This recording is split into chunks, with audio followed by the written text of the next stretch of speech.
Cleanup efforts will begin in some parts of Texas Hill Country, but the governor warns even though the rain is over, the rivers will still pose a threat in the coming days. Governor Greg Abbott has issued a major disaster declaration for 28 counties, which will help with the request for federal assistance. Rescue operations will continue in some areas as the waters recede. Between state and local officials, including Dallas Fire Rescue, the governor says more than 500 people have been rescued over this past week. Somehow, only 2 people have died. One of the most frantic efforts to save lives took place at a large wild animal rescue and rehab facility just off the Guadalupe River. It involved a lot of courage and quick thinking by an owner who showed the pain that she was willing to endure to save each and every single animal. Our JD Miles with a story you'll only see here on CBS News Texas. We are flooding so bad we've lost all of our enclosures. A horrifying scene recorded by Katie Buck, who had only seconds to act when a creek that runs through her animal rescue turned her property into a raging river. It took everything again.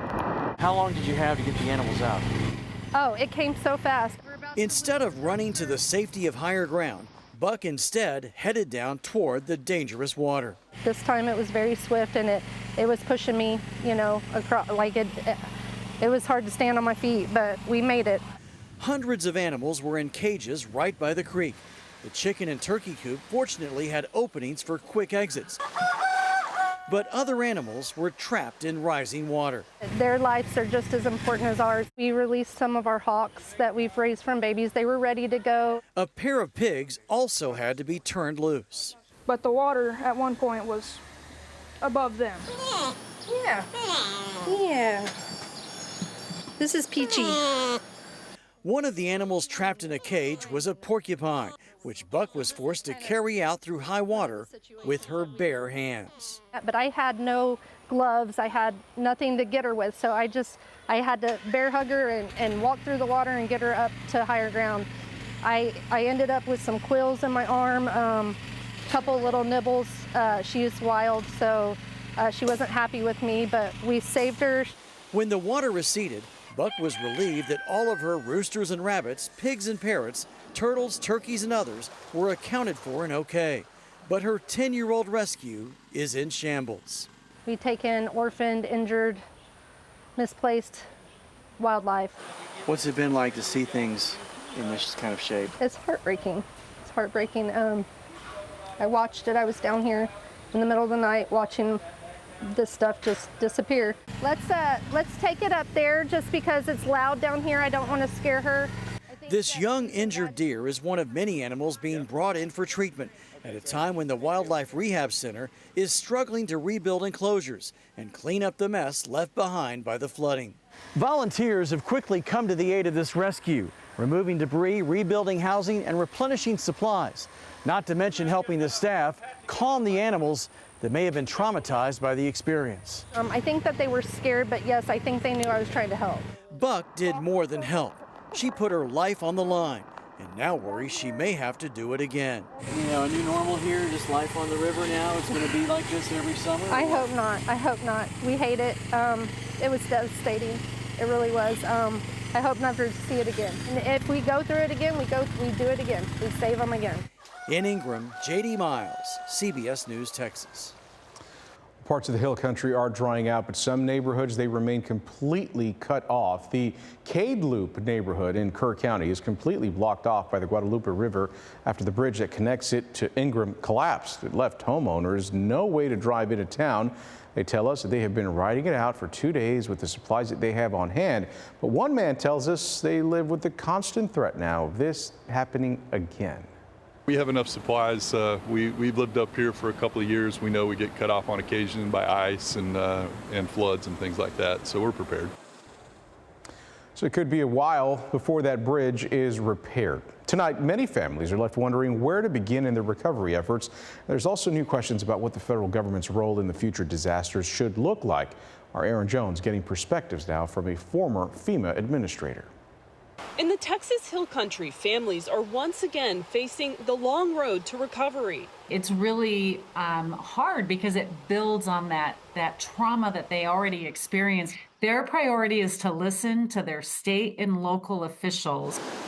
As the former head of FEMA, Deanne Criswell led the nation's response to some of its biggest disasters and has seen firsthand what it takes for communities to recover and rebuild. When it comes to the recovery, it starts immediately, right? Do they have enough insurance to be able to cover some of their losses? If not, do they know how they're going to get additional assistance?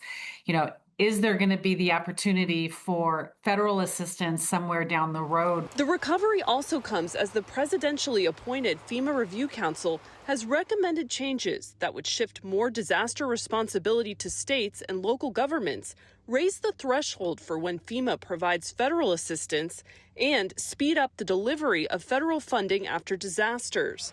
Many of the council's most significant recommendations would require congressional action.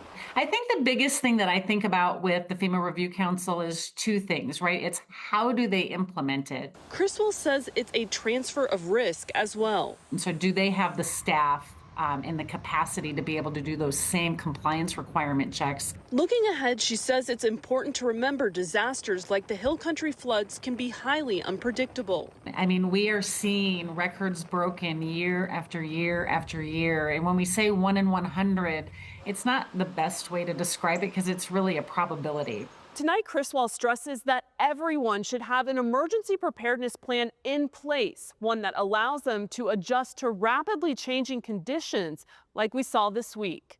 In Dallas, Aaron Jones, CBS News, Texas. I want to bring in Chief Meteorologist McKenna King now, talk a little bit more about all of this rain that the Hill Country has seen.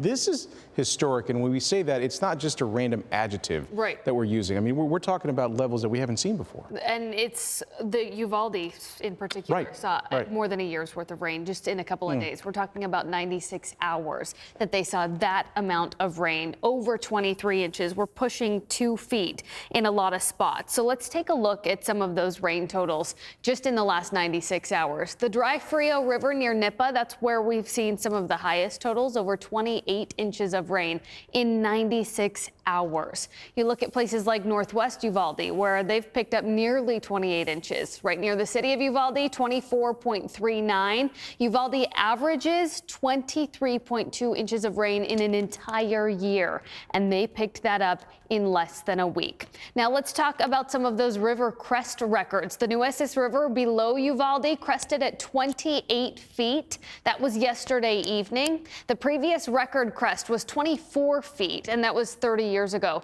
back in 1996, of course, well above that major flood stage. Then also the Guadalupe River. This was a river we talked a whole lot about 1 year ago. This is near Bergheim.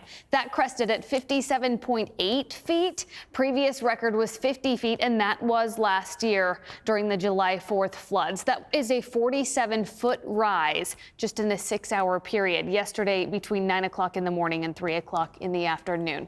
That shower activity has tapered significantly and does continue to push farther to the northwest. You will notice we are looking at very scattered shower activity at this point that is pushing into the desert southwest. That will continue to be the case as we head through the next 24 hours and the next several days. There's a look at the Nueces River. You'll see still under a flash flood warning as those water levels continue to rise. But fortunately, I do think things are making significant improvements and those floodwaters will start to retreat. We do start to dry out as we get through the next several days across the state. That will help recovery efforts, but it does heat us up. I'll walk you through those details in a few minutes, Ken. We'll see you in a bit. All right, McKenna, thanks.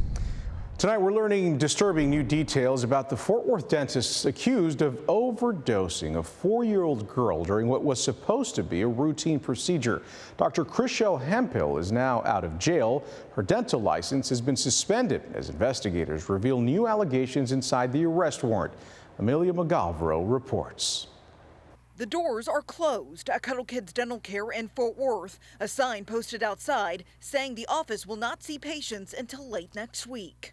This comes after its owner, Dr. Chriselle Hemphill, was arrested Wednesday on a charge of injury to a child. Investigators accuse her of giving 4-year-old Atana Rodriguez Arriaga a lethal amount of sedatives during a routine tongue-tie procedure back on April 1st. According to investigators, Atana was given 3 different sedatives, including meperidine, along with nitrous oxide, and then died after the procedure. The medical examiner ruled her cause of death was meperidine toxicity. The arrest warrant says the amount of meperidine in Atana's system was nearly twice as high than what would be considered therapeutic for an adult.